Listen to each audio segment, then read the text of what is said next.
Wait. Before you click away, I need to show you something that's about to ruin the biggest sporting event on the planet. And honestly, it's already happening right now, and nobody's talking about it. The 2026 World Cup was supposed to be the greatest tournament ever. 3 countries hosting it for the first time. More teams, more matches, more chaos. But behind the scenes, there's a catastrophe unfolding that's going to make this World Cup an absolute mess. And I'm not just talking about one problem, there are at least 5 massive issues that FIFA somehow thought were fine to ignore. Stick around, because by the end of this video, you're going to understand exactly why thousands of fans are going to be furious, why players are losing their minds, and why this World Cup might actually be remembered as the worst one in history. Let's start with the most obvious problem, the stadiums. Here's the thing, the tournament is in the United States, Mexico, and Canada, 3 countries. You know what that means?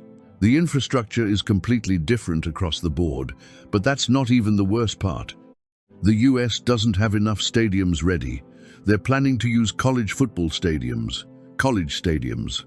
We're talking about the most prestigious sporting event in the world, and they're playing games in places that normally host student athletes on Saturday afternoons. But here's where it gets really bad. Some of these stadiums don't have the proper facilities for a World Cup. The locker rooms aren't big enough. The medical facilities are questionable.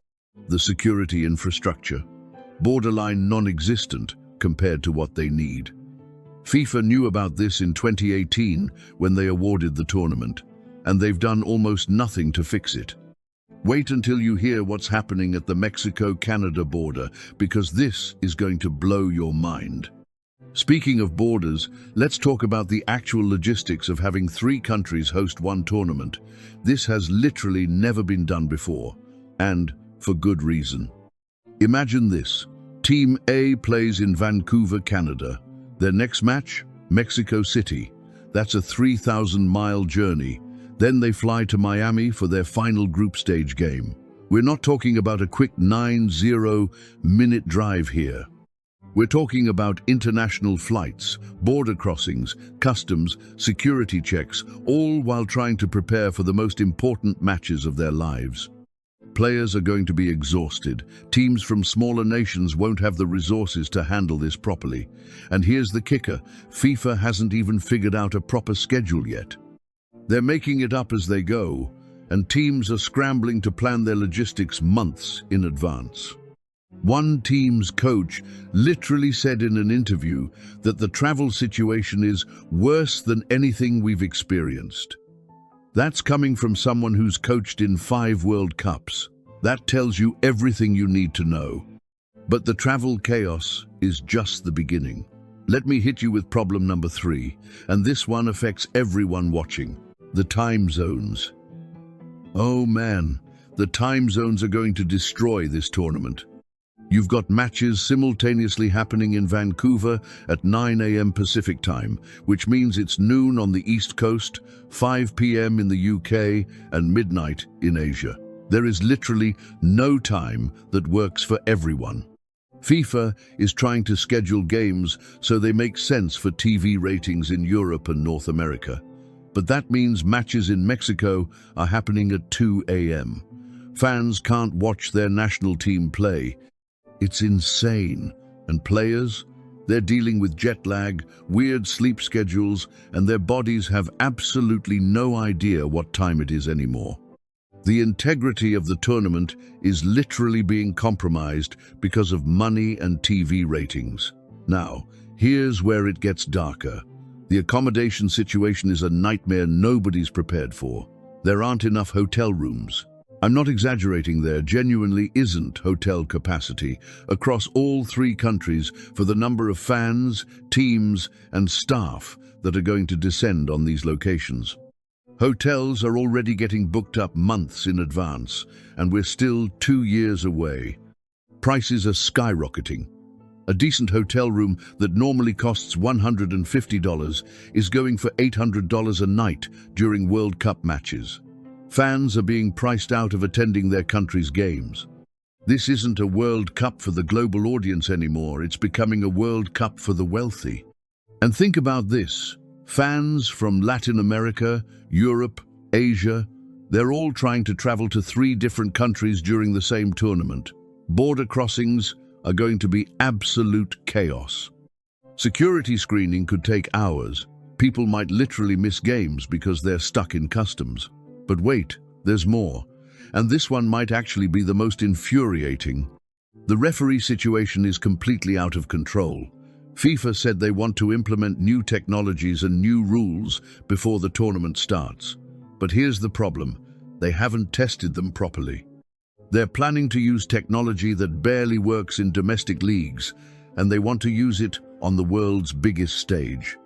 Can you imagine a match between Argentina and France being decided by a VAR error, or a goal being disallowed because the technology glitched? It's going to happen. And when it does, the entire tournament's credibility goes down in flames.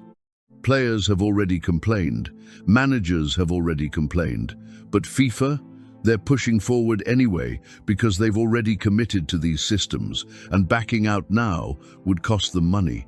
So they're gambling with the tournament itself. And then there's the corruption angle that everyone's trying to ignore. The expansion from 32 teams to 48 teams, that happened because FIFA needed more money. More matches equals more revenue. But it also means the tournament format is completely broken now. You're going to have situations where teams advance with records that would have eliminated them in the old format. The quality of football is going to decrease. You're going to see mismatches that aren't competitive at all. Groups are being formed randomly. Some teams are getting an easier path than others based purely on luck. The integrity of competition, the entire foundation of what makes a World Cup special, has been compromised. And all of this is happening while FIFA is literally under investigation for corruption in how they awarded the tournament in the first place. But here's the thing that should actually worry you most. None of this is being fixed. We're less than 2 years away, and these problems are getting worse, not better. The stadiums still aren't ready. The infrastructure is still a question mark. The schedule still isn't finalized. The accommodation crisis is still unresolved. And FIFA is acting like everything is fine. Teams are genuinely considering pulling resources and preparation away from the World Cup because they don't trust that it's going to happen properly. Sponsors are getting nervous. Fans are questioning whether they should even bother buying tickets. This World Cup was supposed to be historic. Instead, it's becoming a cautionary tale about what happens when you let corporate greed override practical planning. You're going to see moments of brilliance on the field, some incredible matches, amazing performances. But the tournament itself? It's going to be marred by constant logistical disasters, complaints from players and teams, and a feeling that something was fundamentally broken from the start. And honestly, FIFA doesn't care because they've already made their money. The contracts are signed, the rights are sold. Whether the tournament is smooth or chaotic doesn't affect their bottom line anymore. So here's what I want you to do. Drop a comment below and tell me what you think is the worst part of this whole situation. Is it the stadiums, the travel, the time zones, the expansion to 48 teams? Because I genuinely want to know what you think is going to cause the biggest disaster. And if you want me to dive deeper into any of these issues, let me know. There are entire videos we could make about each one of these problems. Subscribe, because we're going to be covering World Cup updates as things continue to fall apart over the next 2 years. And turn on notifications, because when something actually goes wrong, and it will, you'll want to know about it first. The 2026 World Cup is already a disaster. We're just waiting to see how bad it actually gets.